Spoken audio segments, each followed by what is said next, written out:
¿Cómo te va? Hola Pablo, hola Juan, hola a todos los oyentes de Radio Universidad. Cuando terminemos esta recorrida vamos a compartir completo el tema completo, sí. la interpretación de Mederos de manera completa. Muy bien, señoras y señores, ahí estamos bien con el micrófono, estamos acomodando todo. Decime vos. Te vamos a pedir una síntesis de lo que ya dijiste la semana pasada, breve, ¿no? Sí. Parece una mesa de examen esto. Me corrió un sudor frío, Juan, cuando le dijiste. No sé si Martín lo sintió de la misma manera o no. No, está bien. Me parece que está bueno arrancar con una síntesis, así retomamos los puntos principales que habíamos visto la vez pasada. Y hablando de eso, bueno, Mariano Moreno es uno de los máximos pensadores que hemos tenido de principios del siglo XIX en la Argentina. Es nada más y nada menos que uno de los ideólogos fundamentales de lo que fue la Revolución de Mayo. Estuvo muy influenciado por pensadores como Francisco Suárez y también por Rousseau, Jovellanos hasta cierto punto, pero habíamos dicho también que Moreno es un autor bastante original, porque a pesar de que él toma muchos conceptos de los filósofos europeos, él le imprime un sello propio a esos conceptos, se los apropia. Habíamos visto también que fue un gran luchador, sobre todo en contra de la institución de la esclavitud. Él, desde su época de estudiante en Chuquisaca, ya denunciaba la explotación a la que eran sometidos los pueblos originarios, que se los obligaba a trabajar en la mina de plata del Potosí.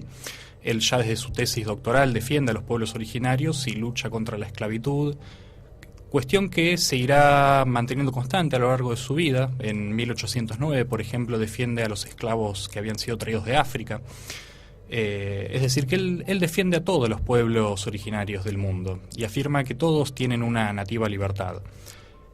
Y bueno, al final de su vida, como lo ha señalado un historiador llamado Eduardo Durnhofer, Moreno realizó una traducción de la Constitución de los Estados Unidos, pero una traducción donde él mantiene todo aquello con lo que está de acuerdo, pero suprime todos los párrafos que legitiman la esclavitud, porque recordemos que en la versión original de la Constitución de los Estados Unidos, la esclavitud todavía estaba contemplada como una institución legítima. Bueno, Moreno no estaba de acuerdo, suprime esos párrafos, pero mantiene toda la otra parte que sí, con la que sí estaba de acuerdo. Me gusta ese concepto de nativa libertad.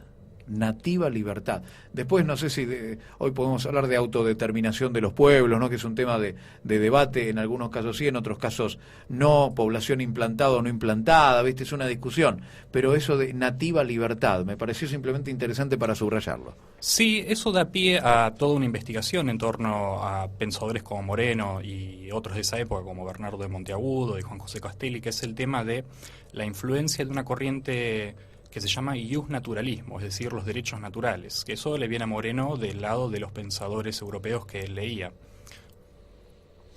Estamos con Martín Orensanz, un joven que precisamente ha tomado la figura de Mariano Moreno para cerrar una etapa de su estudio universitario. Recordemos, Martín, cuál es tu profesión y por qué Moreno. Bueno, yo soy licenciado en filosofía muy reciente, me recibí el año pasado y tenemos una materia dentro del plan de estudio de filosofía que se llama Pensamiento Argentino y Latinoamericano. Se llama pensamiento y no filosofía porque si bien vemos pensamiento filosófico, también vemos otros pensamientos, pensamiento económico, pensamiento político. Y fue el área que más me interesó de la carrera y quise hacer mi tesis sobre Mariano Moreno. Me encontré con que los intérpretes de Moreno no están de acuerdo, básicamente, casi en nada. Tullio Alprindonghi tiene una interpretación, Guillermo Furlong tiene otra, Eduardo Durnhofer tiene otra, y supongo que esta falta de acuerdo entre los intérpretes es lo que más me motivó para estudiar a Mariano Moreno, una figura tan polémica, incluso hoy en día sigue siendo polémica entre sus intérpretes. Y la gente dirá, ¿y por qué tan polémico? ¿Y qué era lo que decía? ¿Qué era lo que pensaba Mariano Moreno? Bueno, Juan, Martín, abrimos, es como un café literario esto, un café filosófico, tomando el café filosófico de nuestro amigo Federico Mana, ¿no? De los viernes. Sí, yo antes de proseguir quiero hacer una pequeña errata con respecto a la entrevista pasada, un error que cometí y le agradezco a mi papá, Juan María Orensanz, por señalármelo. Saludo, Juan. Sí, gracias. Yo dije que San Martín había estudiado en Chuquisaca, eso es un error, San Martín estudió en Europa.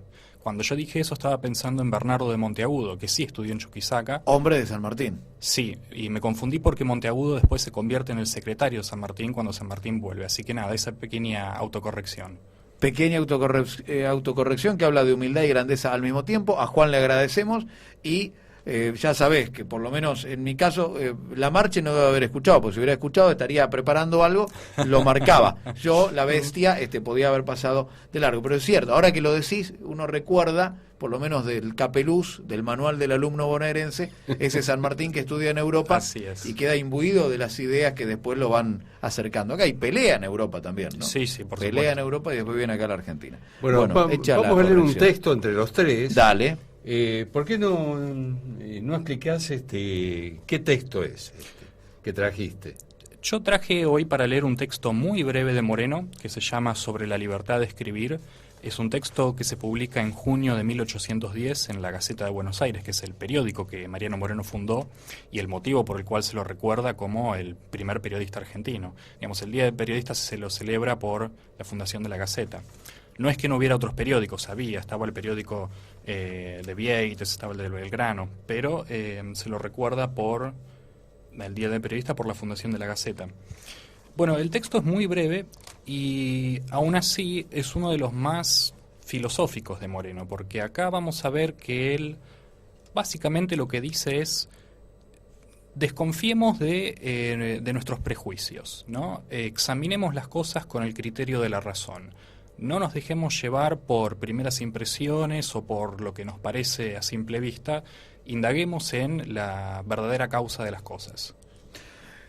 Lo escribió o salió publicado en la Gaceta de Buenos Aires el 21 de junio de 1810 sobre la libertad de escribir.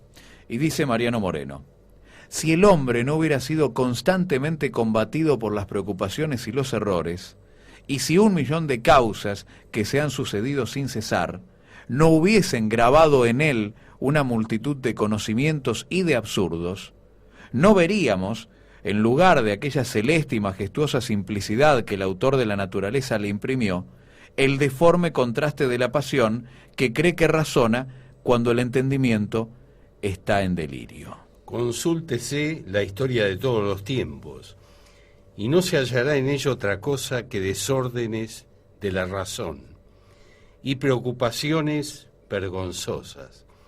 ¿Qué de monstruosos errores no han adoptado las naciones como axiomas infalibles, cuando se han dejado arrastrar del torrente de una preocupación sin examen y de una costumbre siempre ciega, partidaria de las más erróneas máximas?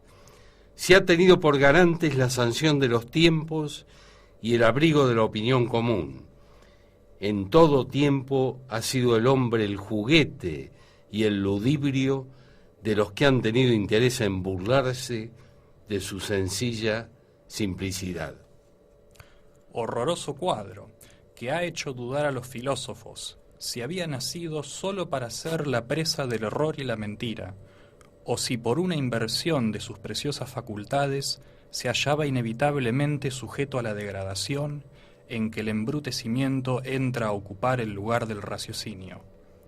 Levante el dedo el pueblo que no tenga que llorar hasta ahora un cúmulo de adoptados errores y preocupaciones ciegas que viven con el resto de sus individuos, y que exentas de la decrepitud de aquellos no se satisfacen con acompañar al hombre hasta el sepulcro, sino que retroceden también hasta las generaciones nacientes para causar en ellas igual cúmulo de males.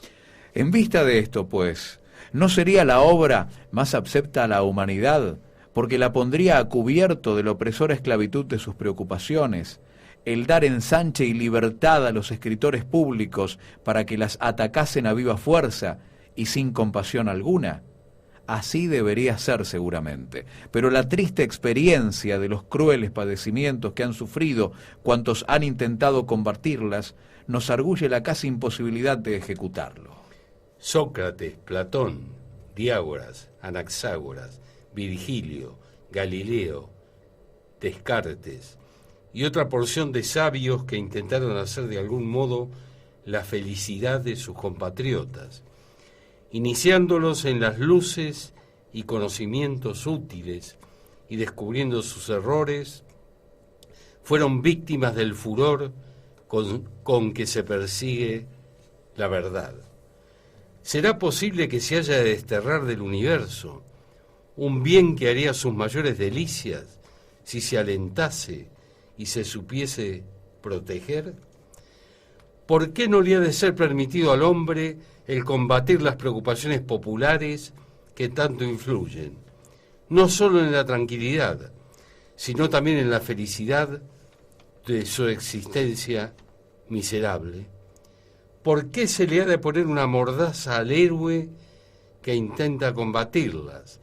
Y se ha de poner un entredicho formidable al pensamiento, encadenándole de un modo que se equivoque con la desdichada suerte que arrastra el esclavo entre sus cadenas opresoras. Desengañémonos al fin, que los pueblos yacerán en el embrutecimiento más vergonzoso si no se da una absoluta franquicia y libertad para hablar en todo asunto que no se oponga en modo alguno a las verdades santas de nuestra augusta religión y a las determinaciones del gobierno, siempre dignas de nuestro mayor respeto. Los pueblos correrán de error en error y de preocupación en preocupación, y harán la desdicha de su existencia presente y sucesiva. No se adelantarán las artes ni los conocimientos útiles, porque no teniendo libertad del pensamiento, se seguirán respetando los absurdos que han consagrado nuestros padres y ha autorizado el tiempo y la costumbre. Seamos una vez menos partidarios de nuestras envejecidas opiniones, tengamos menos amor propio, dese acceso a la verdad y a la introducción de las luces y de la ilustración. No se reprima la inocente libertad de pensar en asuntos del interés universal.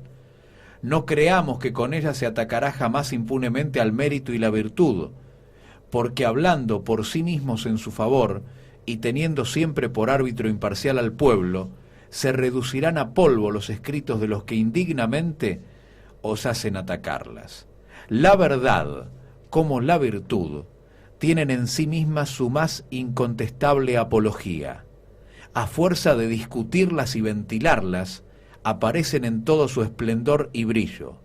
Si se oponen restricciones al discurso, vegetará el espíritu como la materia, y el error, la mentira, la preocupación, el fanatismo y el embrutecimiento harán la divisa de los pueblos, y causarán para siempre su abatimiento, su ruina y su miseria. Bueno, Mariano es Moreno. un hermoso texto. Impresionante. Sobre la libertad de escribir. Sobre la Así libertad de es. escribir. Y es interesante cómo Moreno, en este caso, rescata a su vez la razón, la iluminación, ¿no? Teniendo en cuenta la vertiente iluminista de la que se nutre. Sí, Y también el pueblo, ¿no? Están las Sí. dos cosas. sí, Eso me pareció muy interesante. absolutamente.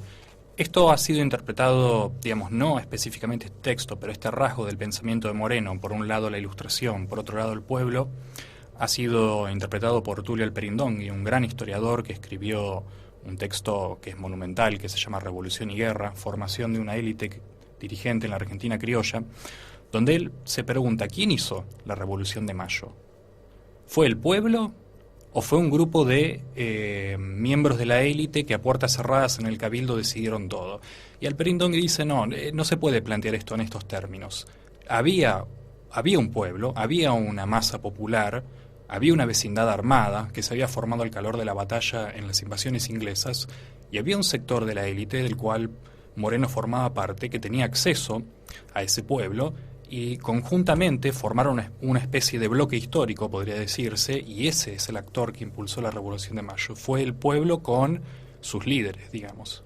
Y además agregaría el tema de la llama revolucionaria del joven Moreno, poniendo en tela de juicio todo lo establecido y lo marcado como dogma, que es un tema también de debate ahora mismo, en el siglo XXI, ¿no?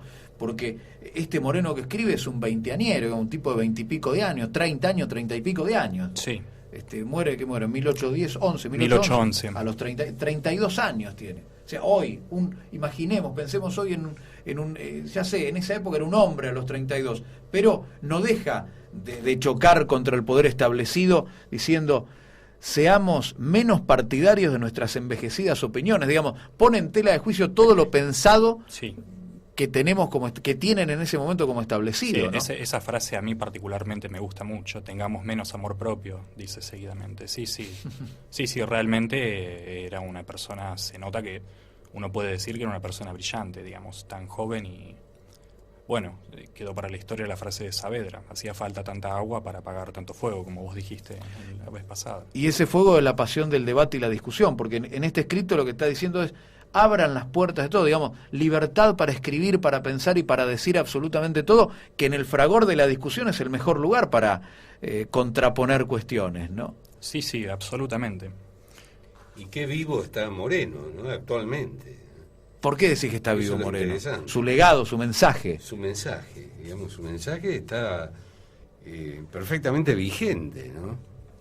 Inclusive todo este tipo de discusiones que él plantea en este texto, por ejemplo, y en otros, se puede transportar a nuestra actualidad, sin ningún problema, ¿no? Sí. Además hay una frase que me gustó mucho, que la leíste vos, Juan. Vieron que dice, en un momento, hace una enumeración, dice Sócrates, Platón, Diágoras, Anaxágoras, Virgilio, Galileo, Descartes y otros más. Dice, incluso ellos se equivocaron, tratando de perseguir la verdad, justamente. Que incluso, porque esto me parece muy importante, uno puede tener la mejor intención del mundo, puede buscar la verdad, querer discutirla, pero aún así uno puede caer en el error. Digamos, como le pasó a todos estos pensadores. Esto es lo que Moreno también está diciendo. No creamos que nosotros, por ejemplo, por buscar la verdad, estamos exentos de la posibilidad de caer en el error. Les queremos agradecer, digo queremos porque me pongo como oyente, yo salgo de acá. Te quiero agradecer, Martín, conocerte, el micro de la semana pasada, este momento, la selección del artículo. Para nosotros ha sido un honor, has elevado y has aportado mucho a este enlace. No, por favor, Pablo, el que agradece soy yo. Muchas gracias a ustedes por haberme invitado, muchas gracias, Juan, a los dos y a Radio Universidad, bueno, y a todos los oyentes por estar escuchándonos. Qué laburito vas a tener en la marcha ahora, ¿eh? Y que van a tener tus invitados de acá en adelante, que se arreglen. Mirá qué vara que dejamos ahí arriba.